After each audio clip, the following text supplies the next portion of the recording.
Vous êtes bien sûr dans Regard croisé, la deuxième partie de cette émission. Guillaume Soro est-il de retour clandestinement en Côte d'Ivoire? On pose le débat autour de l'ancien Premier ministre ivoirien.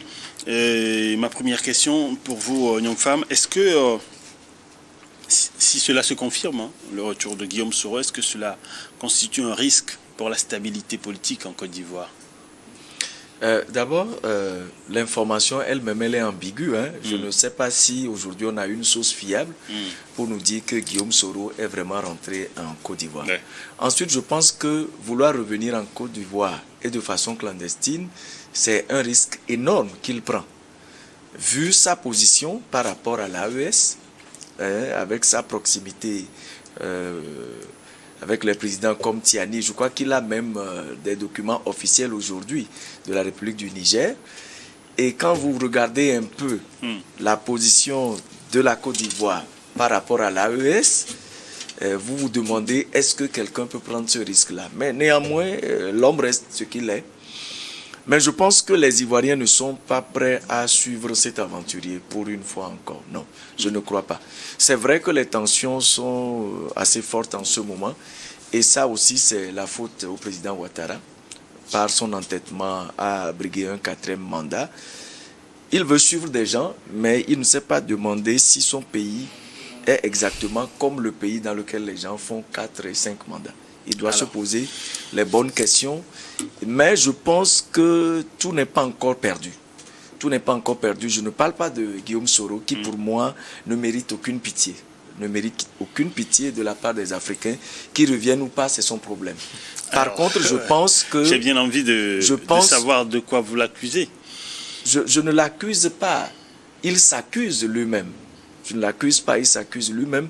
Et je pense que...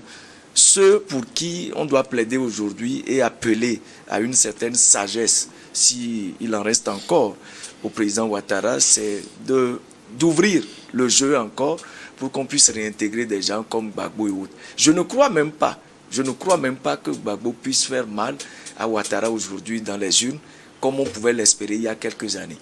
Ouattara a fait des pas assez importants dans le développement économique et autres, infrastructures et autres, je suis d'accord, mais il est temps qu'il passe aussi la main, et s'il ne veut pas, qu'il ouvre au moins le jeu pour que les autres puissent compétir, et on verra ce que ça va donner.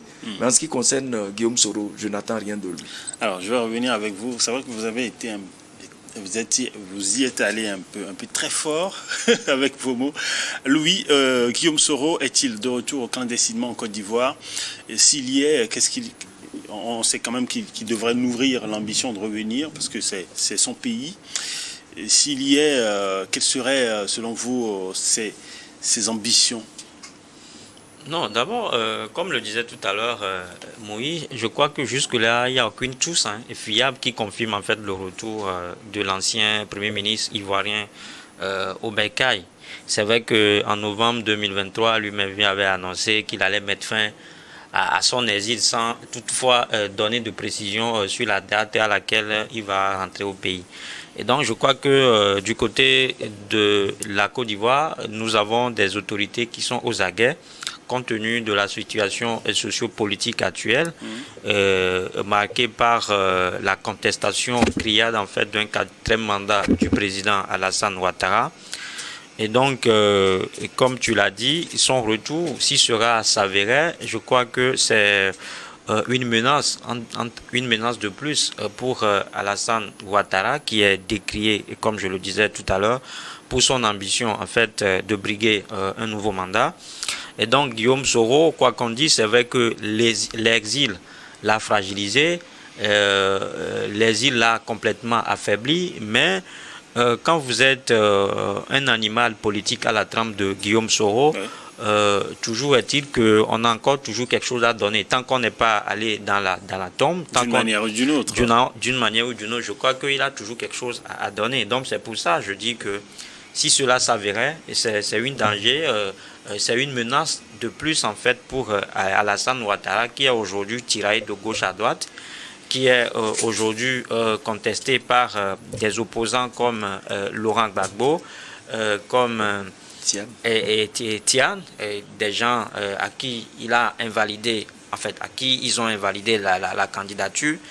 Donc, je crois que Guillaume Soro, si Guillaume Soro revient, il va vouloir certainement s'associer à ce duo-là, même si on sait que hier, entre Laurent Gbagbo et Guillaume Soro, le courant ne passait plus.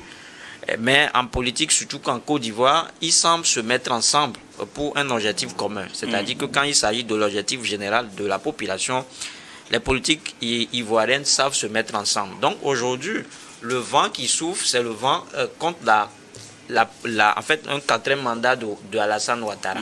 Et donc, si Guillaume Soro revient au pays, il va justement se mettre du côté, en fait, de ceux-là qui pensent que Alassane Ouattara n'a pas le droit de faire un mandat de plus aujourd'hui. Donc, et si, par exemple, il arrivait à bénéficier de la grâce présidentielle, vous ne diriez pas ça, là? Non, mais Alassane Ouattara et Guillaume Soro, vous le connaissez. C'est à dessein que je l'ai dénommé tout à l'heure un animal politique. Parce que vous savez le rôle, entre guillemets, sombre qu'il joue au sein de la scène politique ivoirienne. Avec lui, vous pouvez être ami le matin et devenu en fait ennemi le soir. Donc Alassane Ouattara et Guillaume Soro peut bénéficier d'une grâce présidentielle. Mais pour pouvoir gagner la confiance du peuple ivoirien, je crois qu'il va pouvoir se mettre du côté du peuple. Être au côté du peuple aujourd'hui, c'est justement s'aligner du côté de Gbagbo et de Thiam pour justement continuer par s'opposer farouchement à un quatrième mandat de Alassane Ouattara. Alors, M. Constant Lemou, est-ce que la Côte d'Ivoire a besoin aujourd'hui d'un retour de Guillaume Soro? Je rappelle d'abord que Guillaume Soro est un Ivoirien. Ok. La Côte d'Ivoire n'a pas besoin d'un retour. En tout cas, dans cette situation Soro, actuellement. Mais Guillaume Soro doit revenir dans son pays parce qu'il est Ivoirien. Alors, moi, je pose la question par rapport à son statut politique. Bien C'est-à-dire sûr. par rapport à ce qui pourrait causer comme Dégâts? Non, pas dégâts, c'est-à-dire influencer d'une manière ou d'une autre. Je ne veux pas employer le mot dégâts parce que, bon, on ne sait pas s'il pourrait influencer de façon positive ou pas, contrairement à ce que pense Nyon Fab. Oui, positive de quel camp? Si c'est du camp Ouattara, bon, je ne vois pas le rôle de Guillaume Soro, mais du camp de l'opposition coalisée, PPACI, PDCI, c'est ça, qui ont organisé récemment des manifestations gigantesques à Abidjan. Je pense que d'abord Guillaume Soro n'a pas besoin de revenir clandestinement en Côte d'Ivoire. Ce serait vraiment mal joué, mais il peut annoncer et revenir officiellement. Malgré le mandat d'arrêt international, là, il vient jouer en kamikaze. Il vient jouer en kamikaze dans la mesure où son retour annoncé et effectif devrait amener Ouattara et ses forces à réfléchir par deux fois avant de l'arrêter ou non. Parce que si Guillaume Soro arrive en Côte d'Ivoire et la justice met la main sur lui, c'est légal. Mais là, ça va créer une véritable ébullition. Vous pensez? Si, je pense cela. Parce que il va obtenir le soutien ferme de ceux qui sont victimes comme lui, notamment Laurent Gbagbo et Tidjane Thiam. Les deux vont soutenir. Nous sommes sur le terrain politique. Les deux vont le soutenir et Abidjan risque d'être ingouvernable si jamais Ouattara décidait qu'on mette la main sur lui. Ce qui serait légal, mais ce serait vraiment illégitime parce que c'est la même méthode qu'il utilise pour écarter tous les adversaires. Alors cela voudrait dire politiques. que d'une certaine manière, Guillaume Soro serait le déclic dont l'opposition aurait besoin actuellement? Oui, son retour serait un déclic qui va mobiliser encore contre Ouattara si jamais Ouattara décidait de mettre à exécution le mandat d'arrêt contre lui. Nous savons quel rôle Guillaume Soro a joué. Oui. Il a été de bout en bout un grand traître. Même si à un moment donné, il a regretté, il a demandé pardon au peuple ivoirien. Le chien ne change jamais sa façon de s'asseoir. Quel que soit le rôle qui revienne pour jouer aux côtés de l'opposition, alors Gbagbo et autres, Tidjane Thiam doivent véritablement se méfier de lui, tout comme Blé Goudé. du côté de Ouattara, c'est improbable qu'aujourd'hui Guillaume Soro et Ouattara puissent travailler ensemble parce que les deux savent quel rôle ils ont joué et le résultat auquel ils sont parvenus, ce n'était pas du tout pour l'intérêt de la Côte d'Ivoire. Alors, Guillaume Soro, Yonfam l'a dit tout à l'heure, c'est vraiment... je ne l'appelle pas un animal politique, mais un traître de renom. Alors, un traître de renom je pense que... sur la scène politique ivoirienne. Il pourra jouer un rôle en faveur de l'opposition, mais je doute pour vraiment, par exemple, accepter les candidatures aujourd'hui écartées. Je ne crois pas que un opposant pourrait, ou du moins soutenir la candidature de Guillaume Soro. Mais les deux, je vais parler de Gbagbo et Tidjane Thiam, peut-être dans une certaine mesure avec Charles Blé Goudé, ils peuvent, s'ils sont réintégrés sur les listes électorales, se présenter et au deuxième tour, eh bien, ils vont faire leur coalition et battre Ouattara. C'était surprenant, je pensais comme une femme, que vu les élections législatives et communales passées, oui, eh bien, le RHDP pouvait gagner facilement les élections, sauf que, à mon avis, Ouattara a commis l'erreur de se repositionner plutôt que de désigner un candidat du RHDP.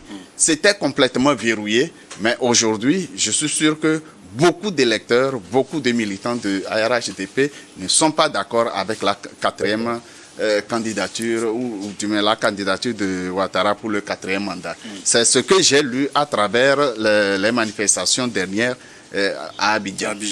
Alors, je vois depuis vous avez envie de réagir par rapport à ce défi que Guillaume Soro pourrait représenter pour Alassane Ouattara. Je continue par le dire. Guillaume Soro, il ne vaut rien du tout aujourd'hui pour inquiéter qui que ce soit en Côte d'Ivoire. Guillaume Soro a annoncé en grande pompe son arrivée en 2023. Et j'ai vu même certains amis togolais internautes écrire des choses, des gens espérer des choses. Il n'en sera rien. Il ne se passera rien, comme l'aurait dit le ministre Yak, pour deux raisons. La première, c'est que... Là, nous sommes en Côte d'Ivoire. Là, vous citez un ministre togolais. Oui. La première, c'est que le président Gbagbo ou le président Tidjane Thiam ne peuvent pas avoir confiance en Guillaume Soro. S'ils commettent eux-mêmes l'erreur de faire même un petit pas vers Guillaume Soro, que ce soit pour son retour, ou bien s'il revient et qu'on le prenait, etc., etc., je vous assure qu'ils vont se décrédibiliser eux-mêmes au sein même de l'opinion ivoirienne. Aujourd'hui, les Ivoiriens veulent la paix. Et pour cette paix-là, il faut d'abord, comme je l'ai dit, que le président Alassane Dramane Ouattara use encore de la sagesse, il est encore temps. Qu'il ne regarde pas ce qui s'est passé au Togo, le 4e mandat est passé, on n'a rien pu faire, qu'ils se disent que ça peut passer comme ça aussi en Côte d'Ivoire. Ça, c'est un. Deuxième chose, même Gbagbo, pour moi, je ne sais pas pourquoi il veut se présenter à ces élections. C'est-à-dire qu'on a l'impression à un moment donné que les Africains ne comprennent pas que les pays vont d'abord exister avant eux et que même après vous, le pays va continuer. Est-ce que Gbagbo a besoin d'être encore candidat aujourd'hui? Pour faire quoi? Est-ce que ça devient une rivalité entre des personnes qui se disent aujourd'hui tu m'as fait tomber, demain je vais te faire tomber? Alors cela a toujours été le cas parce que si c'est dommage. On a vu Ouattara qui avait mis à défi l'opposition. Et je vous assure, peut-être que Ouattara pourra faire ces élections-là. C'est en octobre, hein, si je me souviens. Oui. Il pourra faire ces élections, passer en force, etc. Peut-être qu'il n'y aura pratiquement rien. Mais il va fragiliser son propre pouvoir. Et en fin de compte, il verra que tout ce qu'il a essayé de construire pendant ces 15 années-là, tout ça, là, ça risque de s'écrouler. La paix reste toujours fragile en Côte d'Ivoire et il faut que les gens se réveillent. Et ce n'est pas une question de contamination ou une question d'imiter quelqu'un. Non. Les pays dans lesquels les présidents arrivent à faire aussi ces longs mandats-là ont leur réalité. Ces pays ont leur réalité et donc il ne faut pas forcément vouloir calquer la réalité des uns sur celle des autres, même si nous restons tous africains et que nous avons toujours envie de voir du nouveau à la tête de nos pays Parce que lorsque quelqu'un met la fondation et que quelqu'un d'autre vient faire l'élévation, on se dit quelqu'un viendra faire la dalle et quelqu'un viendra faire la finition. Et à un moment donné, nous aurons un joli bâtiment qui est national, qui est pour nous tous. Et chaque acteur qui a contribué à construire ce bâtiment-là se retrouve dedans et en est fier. Voilà ma position. Louis, réaction? Non, mais je crois que ce que disait M. Lemou tout à l'heure, il faisait allusion à ce qu'on peut appeler une récupération politique. C'est-à-dire que la Côte d'Ivoire, à mon avis, est de nos jours assise sur des braises. La tension politique, elle est palpable, et vous l'avez vu et la dernière fois avec une démonstration des manifestants dans les rues d'Abidjan ou bien de Yopougon. Je crois que c'est un signal fort aujourd'hui pour dire au président Alassane Ouattara que la moindre erreur de sa part sera fatale. C'est-à-dire que si le président... Alors, fatal pour lui ou pour la paix en Côte d'Ivoire? Pour lui et pour la paix en Côte d'Ivoire, le premier responsable sera justement lui. Parce que les gens, lorsque les gens vont compter l'histoire dans l'avenir, ils diront que tout cela a été occasionné parce que le président voulait justement un mandat de plus. Clairement. Et donc c'est lui qui sera responsable devant l'histoire. Et ce qui est encore dangereux, c'est que quand en Côte d'Ivoire, vous avez des militants qui sont politiquement bien éduqués, hein. Je le dis parce que tout le monde sait à peu près, quand on parle de la politique, tout le monde sait à peu près de quoi on parle. C'est-à-dire que le citoyen lambda ivoirien sait à peu près de quoi il est question aujourd'hui. Donc quand vous voyez une démonstration de force dans les rues, quand vous voyez des manifestants dans les rues, quand vous voyez des milliers de manifestants dans les rues, ça veut dire que c'est des gens qui sont sortis par conviction. C'est des gens qui sont sortis pour une cause dont ils connaissent en fait les tenants et les aboutissants. Ce n'est pas ailleurs où les gens, vous retrouvez les gens dans les rues parce qu'ils sont dans le suivisme. Donc c'est là où ça devient dangereux. C'est pour ça que je dis qu'aujourd'hui, si le président Alassane Ouattara ne sait pas s'y prendre, il va envenimer la situation. Et là, et comme je le dis, il y a déjà ce marasme politique là, et tout le monde attend le bon moment pour peut-être, vous m'excusez, mais c'est pas pour peut-être appuyer sur la gâchette, c'est-à-dire que pour que les choses dégénèrent. Et donc l'arrestation de Guillaume Soro sera peut-être le déclic, comme tu l'as dit tout à l'heure. C'est vrai qu'aujourd'hui, quelqu'un l'a dit qu'Alassane Guillaume Soro est vomi par le peuple ivoirien. Mais aujourd'hui, tout le monde cherche justement des poux sur des têtes rasées. C'est-à-dire qu'on veut justement voir par où ça pourrait venir. C'est pour ça que je dis que ce serait une erreur politique drastique et monumentale de la part du président ivoirien si il s'entêtait justement à mettre la main sur Guillaume Soro. Voilà. Mais toujours, alors, M. Constant Lemou, pourquoi le retour d'opposants a toujours été un sujet brûlant en Afrique de l'Ouest? C'est vrai, on peut dire que Guillaume Soro, c'est un cas quasiment isolé, mais après tout, il est un opposant. En réalité, Ouattara n'avait pas besoin de laisser Guillaume Soro hors du pays parce que il n'avait plus aucun poids véritablement. Mais je comprends aussi l'attitude du président Ouattara. Ayant joué avec lui le jeu de la violence et de la rébellion, Ouattara sait très bien que Guillaume Soro a encore des éléments au sein de l'armée ivoirienne qui peuvent s'organiser en rébellion à tout moment. C'est ce qui peut justifier, à mon avis, la décision de Ouattara de le garder loin du pays.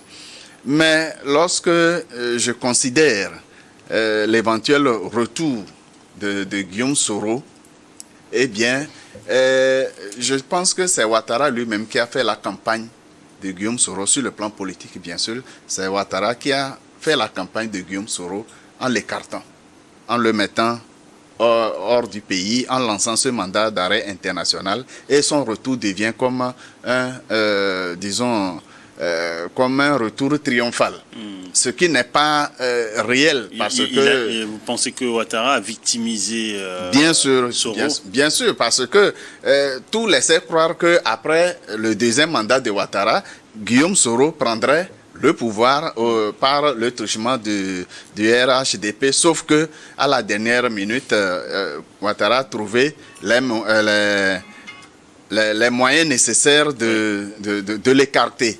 Alors, d'une manière générale, dans nos pays africains, lorsque un opposant politique est écarté, eh bien, quand on l'accuse de tout et de rien, on fait plutôt sa publicité. On fait sa campagne sans le savoir et finalement, son retour devient comme le retour d'un messie pour l'opposition. Nous avons vécu ça au Togo avec Gilles Christ Olympio dans les années 90, sauf qu'aujourd'hui, nous avons compris que c'était une coquille vide. On en vivra encore. C'était une coquille vide. Alors, aujourd'hui, il est devenu ça ne une reste coquille que, vide. alors, ça ne reste que votre avis. mais il a fallu justement le laisser venir, le laisser la liberté de mener ses activités politiques pour comprendre qu'en réalité, il ne représentait pas grand-chose. Bon. Mais si on l'avait toujours maintenu en exil, eh bien, les Togolais penseraient que c'était un miraculé qui viendrait trouver solution au problème togolais. Donc, tous les Togolais qui sont en exil aujourd'hui, pour vous, monsieur Lemou, ils n'ont qu'à revenir. Qu'ils reviennent. Ok. À mon avis, qu'ils reviennent. Merci beaucoup. Oui, ceux qui sont en conflit avec la loi, qui répondent devant la justice, et puis c'est fini, tout le monde vit en paix. On ne devrait pas obliger un citoyen de vivre loin de son pays, surtout s'il ne se reproche rien, ou s'il peut se justifier devant les tribunaux compétents. Moi, je ne suis pas d'avis qu'on laisse les citoyens hors du pays pour leurs convictions politiques. Mais généralement, c'est eux-mêmes qui décident de s'écarter. Contrairement, bon, si je prends l'exemple du Togo, aujourd'hui, je ne vois pas quel homme togolais, politiquement reconnu ou non, s'estime exilé de force. Si lui-même ne se reproche de rien, il n'y a pas quelqu'un qu'on a obligé à vivre hors du pays. Mais ceux qui savent qu'ils sont en conflit avec la loi, eh bien, ils savent qu'à leur retour, pour rendre justice aux victimes, il faut qu'ils répondent. Personne n'est au-dessus de la loi. Vous comprenez donc quand vous-même vous demandez que Guillaume Soro revienne et quand vous dites que Alassane Ouattara n'a pas intérêt à mettre la main sur lui pour le juger, etc. Vous comprenez un peu la complexité de la chose. C'est-à-dire que Guillaume Soro, aujourd'hui, vous reconnaissez avec moi qu'il est en conflit avec la loi. Vous reconnaissez également qu'en réalité, les gens n'ont pas peur de revenir. Ce dont ils ont peur, c'est quelle est la justice qui les attend. C'est la réalité. Le jour où les Africains seront sûrs qu'ils ont une justice juste, indépendante, capable de les juger, mais les Togolais vont revenir aussi. Les Ivoiriens, les Ghanéens, etc. Tous ceux qui sont en conflit avec la loi, que ce soit au Bénin, partout. Mais si on est sûr que la justice est juste, les gens vont revenir. Si Guillaume Soro était sûr qu'on avait une justice juste en Côte d'Ivoire, il reviendrait. Écoutez, et c'est pareil pour notre pays. Écoutez, la Côte d'Ivoire, la justice dans l'affaire Guillaume Soro, dans l'affaire Gbagbo, la justice ivoirienne est atypique. Guillaume Soro n'était pas poursuivi avant son voyage en Europe. C'est lorsqu'il était en voyage qu'on l'a informé qu'il est poursuivi, qu'un mandat international est lancé contre lui. Autrement dit, c'était un message pour lui dire « ne reviens pas ». Même chose pour Gbagbo. Gbagbo était envoyé à la CPI par l'État ivoirien et c'est l'État ivoirien qui a organisé un simulacre de justice, de procès à Abidjan en l'absence de l'accusé pour le condamner. Et aujourd'hui, il est là. Mais est-ce qu'il s'agit simplement de condamner Gbagbo? Pourquoi on ne le met pas en prison si l'accusation est fondée? Pourquoi seulement... Nous sommes en politique. Justement. Nous sommes en politique. C'est justement. Vous apportez ainsi de l'eau à mon moulin pour comme dire si que, vous me demandez, en réalité... C'est comme si vous me demandez aujourd'hui pourquoi en réalité, ce n'était pas... en prison. Je vous dirais que nous sommes en politique. Pascal Bodiana a fait la prison. À un moment donné. Pascal Bodiana a fait la prison. Alors, Gbagbo était condamné. Ne nous écartons pas du sujet. Pas pour la même raison. Pas pour la même raison. J'allais parvenir justement. J'allais parvenir. On peut revenir à ce sujet après. Parlons de la Côte d'Ivoire. Exactement. Et du retour. J'allais dire que les procès organisés contre les hommes politiques ivoiriens sont des procès totalement politiques parce que c'est juste pour les écarter de la course à la présidence. Mais là, c'était une grosse erreur de... Et vous pensez que c'est justement la justice qui est toujours à la base de... Oui, c'est ce que moi je dis. C'est-à-dire que ce soit en Côte d'Ivoire, que ce soit au Bénin, au Togo, partout en Afrique en général, la justice est instrumentalisée. Et là où moi je dis aux gens d'être prudents, et ce n'est pour rien que j'ai cité le ministre Bodjouna, c'est pour dire que on a vu des gens, ici même sur des plateaux, ça et là, crier, insulter Pascal Bodjouna, etc. et le retrouver encore autour du président Faure Gnassingbé aujourd'hui. Donc c'est pour dire, moi je ne serais pas étonné, comme nous le disons, de revoir Guillaume Soro même autour de Alassane Dramane Ouattara.